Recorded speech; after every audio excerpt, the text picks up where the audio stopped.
খুশির উড়ান পরিবারের একটা নতুন ভিডিওতে জানাই সকলকে অনেক অনেক স্বাগত। আগামীকাল থেকে শুরু হয়ে গেছিল ঝুলন যাত্রা, তাই আজকে আমি এসেছি কলকাতার মধ্যে ঝুলন যাত্রা হয় এমন খুব পরিচিত দুটো ঝুলন যাত্রা দর্শন করতে। দুটোই কিন্তু বাড়ির তৈরি। এই যে মেলাটি দেখতে পাচ্ছেন, এটি হচ্ছে মণ্ডল বাড়ির সামনে, মানে ঝুলন বাড়ির সামনেই বসেছে মেলাটি।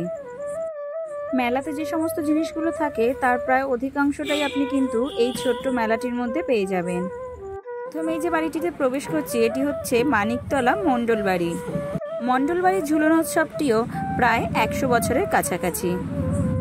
এটি হচ্ছে মণ্ডল বাড়ির ঝুলন উৎসব। এই বাড়ির একদম যে গেটের সামনেটা আছে, অপূর্ব সুন্দর দুটো ময়ূরের মূর্তি রয়েছে যারা স্বাগত জানাচ্ছে। চলে এসেছি একদম বাড়ির ভেতরে, যেখানে ঝুলন উৎসবটা হচ্ছে।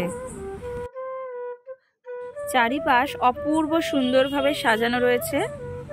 বেশ ছোটখাটো একটা সুন্দর ঝুলন যাত্রা কিন্তু এখানে দেখা যাচ্ছে। যেহেতু আমি সন্ধেবেলা পৌঁছেছিলাম, তাই আমার সৌভাগ্য হয়েছিল রাধাকৃষ্ণের সহ অষ্টসখীর এই সন্ধে আরতি দর্শন করার।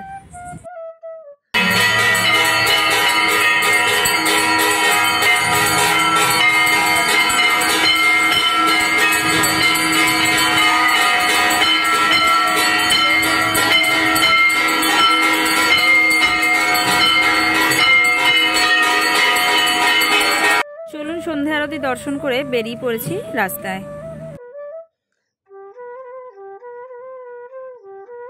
বেশ ছোটখাটোর মধ্যে ভীষণ সুন্দর একটা মেলা বসেছে।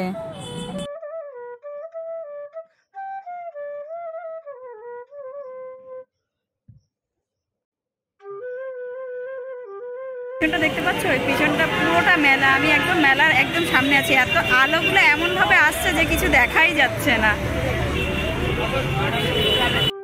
না আসলে তো আমি জানতেই পারতাম না যে কলকাতায় দুর্গোৎসব আরও অন্যান্য উৎসবের মতন এই গোটা গলিটা জুড়ে কিন্তু আরও একটা উৎসব হয়, সেটা হচ্ছে ঝুলন উৎসব। এমন একটা জায়গার ভিডিও করতে এসেছি যেই জায়গাটার সঙ্গে আমাদের ছোটোবেলার স্মৃতি জড়িয়ে আছে। হয়তো এই জায়গাটার সঙ্গে পার্টিকুলার কোনো ছোটোবেলার স্মৃতি জড়িয়ে নেই, কিন্তু আমাদের যারা মতন 90s কিডস আছে বা তারও আগে যারা আছে বাচ্চারা, তাদের কিন্তু বেশ একটা ছোটোবেলার স্মৃতি জড়িয়ে আছে। সেটা হলো ঝুলন যাত্রা। শ্রীকৃষ্ণের ঝুলন যাত্রা অত্যন্ত জনপ্রিয়, আর সেই জন্যই কিন্তু আজকের এই ভিডিওটা। তাই সকলকে অনুরোধ করলো স্কিপ না করে সম্পূর্ণ ভিডিওটা দেখার জন্য।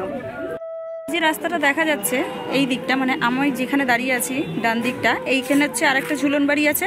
এই রাস্তাটা থেকে সোজা আসলে কিন্তু সামনে এই ঝুলন বাড়িটা পড়বে।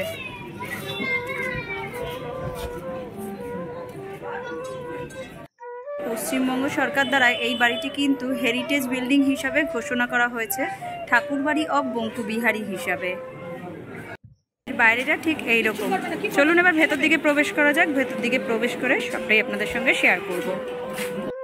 মানে ছোটোবেলার বেশ কিছু স্মৃতি মনে পড়ে যাওয়া। যেমন আমার তো বিশেষ কিছু স্মৃতি মনে পড়ে, যেমন খুব ছোটোবেলায় বাবা ঝুলন রাত জেগে ঝুলন তৈরি করে দিত বাড়িতে ঠাকুর মন্দিরের সামনে। তো এখন সবাই বড় হয়ে গেছে, আজকালকার ছেলেমেয়েরা বা বাচ্চারা কেউই জানে না ঝুলনটা কি অ্যাকচুয়ালি। তবুও মানুষের মধ্যে এখনও যে সেই প্রচেষ্টাটা আছে যে তারা হ্যাঁ ঝুলন যাত্রা দেখতে ইচ্ছুক, সেটা এখানে না আসলে বোধহয় বুঝতেই পারতাম না। চলুন তবে এই বাড়ির ঝুলন যাত্রার ইতিহাস আর সেই সঙ্গে বর্তমানটাও আপনাদের সামনে তুলে ধরবো। চলুন। এই বাড়িটি হচ্ছে 100 বছর পূর্ণ করলো সাহা বাড়ির ঝুলন উৎসব।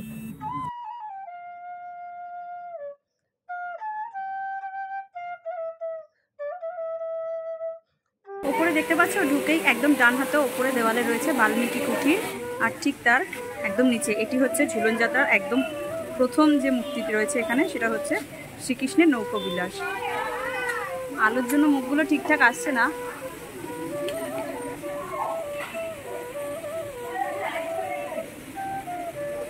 তার পাশেই রয়েছে বকাসুর বধ।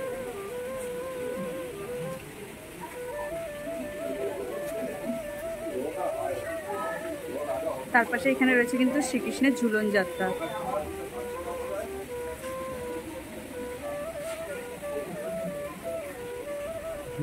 তার পাশে রয়েছে অগাসুর বধ। তারপরে রয়েছে শ্রীকৃষ্ণের গরু চড়ানো।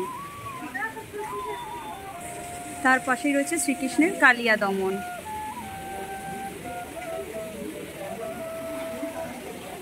তার পাশে রয়েছে শ্রীকৃষ্ণের ননীচুরি।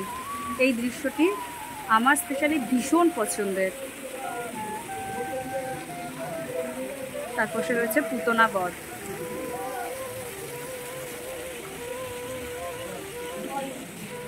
তার পাশে রয়েছে যশোদা ও গোপাল।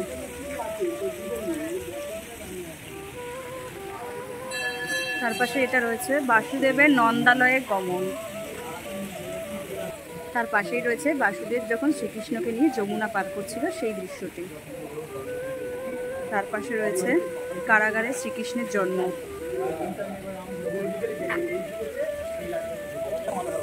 এখানে রয়েছে সপ্তম গর্ভের সন্তানকে যে হত্যা করা হয়েছিল সেই দৃশ্যটি। চলুন এবার ওই পাশটা দেখা যাক। ডান দিকে ওখানটা ছিল একটা দৃশ্য, এই দিকটাতে আর একটা আছে মাতৃবিদায়।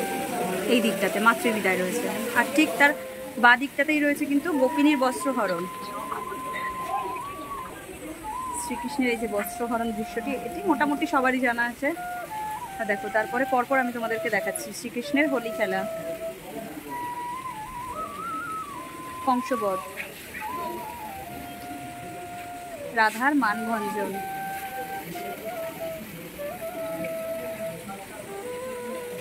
এই হচ্ছে কৃষ্ণকালী রূপ, মানে শ্রীকৃষ্ণ যিনি একই অঙ্গে একদিকে কৃষ্ণ একদিকে কালী। এখানে রয়েছে জরাসন্ধ অসুরকে যে বধ করেছিল সেই দৃশ্যটি। এখানে আছে ঐরাবত।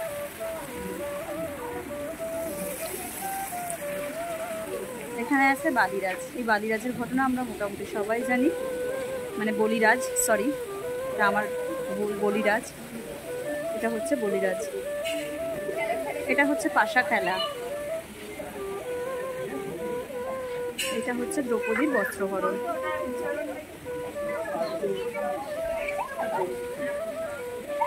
পাশেই রয়েছে পার্থসারথী, যেটি শ্রীকৃষ্ণ ভীষণ একটা মূল্যবান দৃশ্য বলা যায়। তার পাশে রয়েছে অভিমন্য পদ।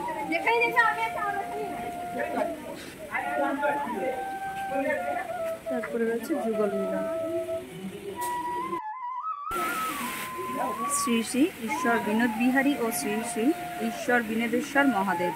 এই হচ্ছে মন্দির। মন্দিরের প্রবেশের মুখেই দুপাশে দুটো হাতি রয়েছে, এই পাশে একটা এই পাশে একটা, দুটো হাতি রয়েছে। চলুন মূল মন্দিরে প্রবেশ করার আগে বাইরেটা একটু দেখে নেওয়া যায়। মন্দিরের সিঁড়িতেই কিন্তু লেখা রয়েছে এই দেব মন্দির শ্রীযুক্ত বঙ্কু বিহারী সাহার দ্বারা সন 1331 সাল 13ই মাঘ সোমবার ইংরাজির 1925 সাল 26শে জানুয়ারি প্রতিষ্ঠিত হইল।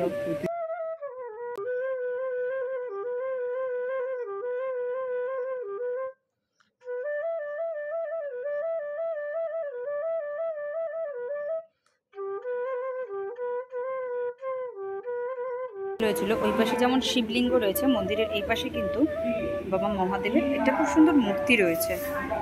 ওই পাশের দিকটা শিবলিঙ্গ রয়েছে আর এই পাশে কিন্তু মূর্তি রয়েছে। সামনেই নন্দী মহারাজজি আছেন আর এখানে মহাদেব অধিষ্ঠান করছেন। খুব সুন্দর কাঠের একটি সিংহাসনে মহাদেব অধিষ্ঠান করছেন।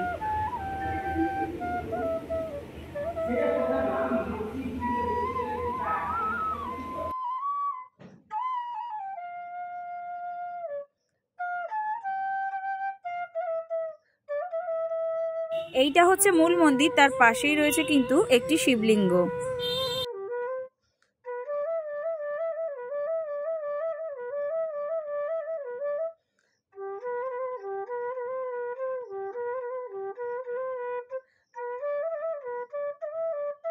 ঝুলন বাড়ির এই ভিডিও আপনাদের কেমন লাগলো অবশ্যই কমেন্ট করে জানাবেন। আসলে বর্তমান প্রজন্মের বাচ্চাদের কাছে এই ঝুলন যাত্রাটি প্রায় অবলুপ্ত। আমার এই ক্ষুদ্র প্রচেষ্টা যদি আপনার বাড়ির ছোট্ট শিশুটি এই অভিনব জিনিসটি দেখে তারও ঝুলন প্রক্রিয়া করার ইচ্ছে প্রকাশ জাগে।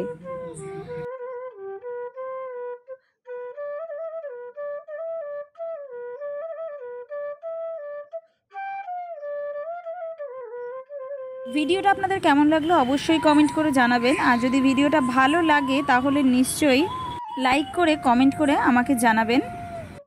ভিডিওটা ভালো লাগলে অবশ্যই আপনার বাড়ির বা পরিবারের যদি কোনো ছোট ক্ষুদে সদস্য থাকে তাকে দেখাবেন। আর হ্যাঁ, ভিডিওটা অবশ্যই বেশি বেশি করে শেয়ার করবেন, যাতে বর্তমান প্রজন্ম ঝুলন যাত্রা সম্পর্কে ওয়াকিবহল হতে পারে। দেখা হচ্ছে পরবর্তী কোনো ভিডিওতে খুব তাড়াতাড়ি। আজকের মতন এই পর্যন্তই। সবাই ভালো থাকবেন, সুস্থ থাকবেন, সাবধানে থাকবেন।